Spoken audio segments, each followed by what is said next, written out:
Tuğduğal gıylabı bağdır gidinin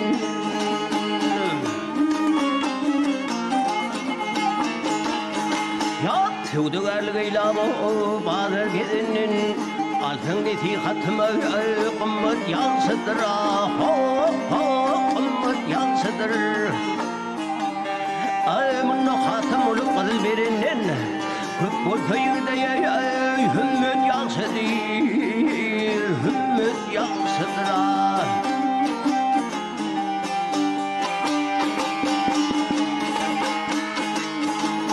Bir mert yansımı kodletin güdünün Şuğuz günü hazara Kaniyim gözünün Kaniyim gözünün Namat olup denip aydın sözünden Dinimin kurbolana Yedid yansıdır Yedid yansıdır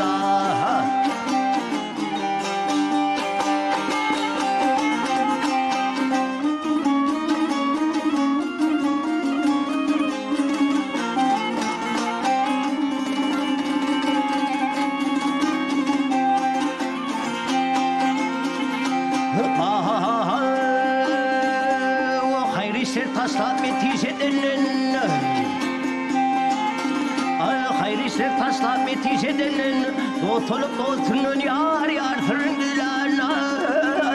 Fırın gülanen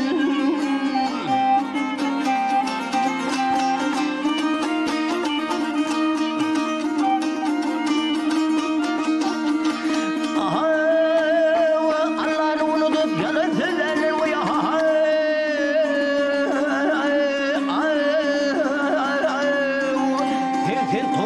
Yaşanı armut yansıdıran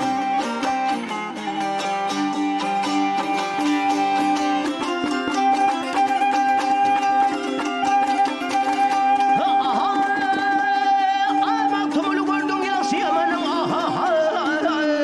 Yalan çiğnin bulmaz andi imani Andi imani ya Yeri barsan almaz mimari Bir kimin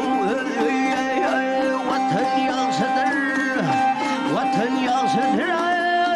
Vatan yansıdır Vatan yansıdır Bariyat yeri barsan almaz mimari Bir kimin Leylum Leylum Leylum Leylum Leylum Leylum Vatan yansıdır, vatan yansıdır